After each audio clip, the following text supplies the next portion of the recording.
नमस्कार दोस्तों। एक बार एक व्यक्ति था। वे संत जी के पास गया और कहता है कि संत जी, मेरा एक बेटा है। वो ना तो पूजा पाठ करता है और ना ही भगवान का नाम लेता है।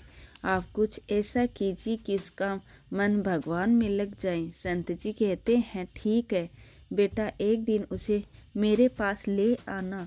अगले दिन वो व्यक्ति अपने बेटे को लेकर संत जी के पास गया।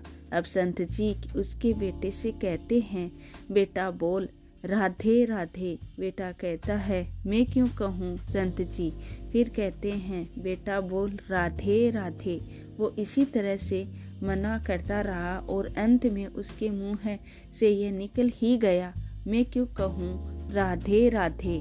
संत जी ने कहा, जब तू मर जाएगा और यमराज के पास जाएगा, तब यमराज तुझसे पूछेंगे कि कभी भगवान का नाम लिया है, कोई अच्छा काम किया है, तब तुम कह देना कि मैंने जीवन में एक बार श्री राधे रानी का नाम लिया है।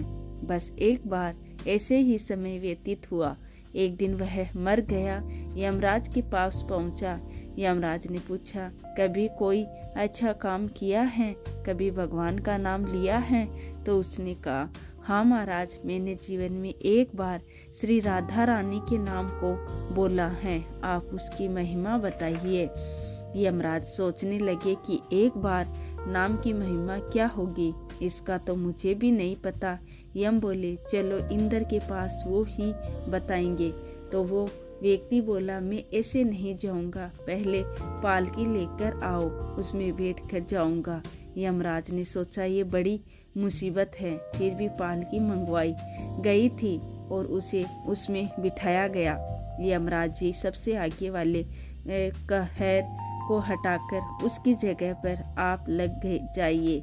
यमराज जी ने ऐसा ही किया। फिर सब मिलकर इंद्र के पास पहुँचे और बोले कि एक बार राधा रानी के नाम लेने की महिमा क्या है। इधर बोले महिमा, इंद्र बोले महिमा तो बहुत है, पर क्या है ये मुझे भी नहीं मालूम। और बोले, चलो ब्रह्मा जी के पास चलते हैं, वो ही बताएंगे।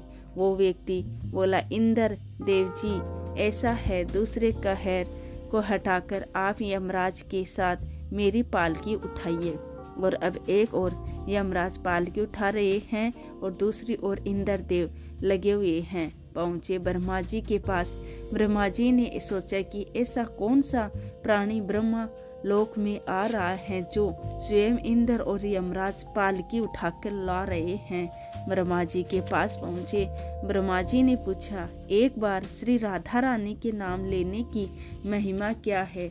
ब्रह्मा जी बोले, महिमा तो बहुत है, पर वास्तविकता मुझे भी नहीं पता, लेकिन हाँ, भगवान शिव जी को जरूर पता होगी। वो व्यक्ति बोला, यमराज तीसरे कहर को हटाइए और उनकी जगह आप लग जाइए।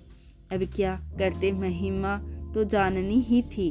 अब पालकी एक और यमराज और दूसरी तरफ इंद्रदेव और पीछे ब्रह्मा जी हैं। सब मिलकर भगवान शिव के पास गए और भगवान शिव से पूछा कि प्रभु, राधा रानी के नाम की महिमा क्या है? केवल एक बार नाम लेने की महिमा आप कृपा करके बताइए। भगवान शिव बोले कि मुझे भी नहीं पता, लेकिन विष्णु जी को जरूर पता होगी। वो व्यक्ति शिव जी से बोला कि अब आप पालकी उठाने में लग जाइए। इस प्रकार ब्रह्मा जी, शिव जी, यमराज और इंद्रदेव चारों उस व्यक्ति की पालकी उठाने लग गए और विष्णु जी के लोक पहुँचे। विष्णु जी से पूछा, विष्णु जी, एक बार श्री राधा रानी के नाम लेने की महिमा क्या है? विष्णु जी बोले, अरे जिसकी पालकी को स्वयं मृत्यु का राजा यमराज, स्वर्ग का राजा इंद्र, यहाँ लोक के राजा ब्रह्मा और भगवान शिव उठा रहे हो, इससे बड़ी महिमा क्या होगी? जब सिर्फ एक बार राधा रानी का नाम लेने के कारण आपने इसको पालकी में उठा ही लिया है, तो अब यह मेरी गोद में बैठने का अधिकारी हो गया है। भगवान श्री कृष्ण ने स्वयं कहा कि जो केवल रा बोलते हैं तो मैं सब काम छोड़कर खड़ा हो जाता हूँ, और जैसे ही कोई धा शब्द का उच्चारण करता है तो मैं इसकी ओर दौड़ लगाकर उसे अपनी गोद में भर लेता हूँ। तो प्रेम से कहिए, जय जय श्री राधे।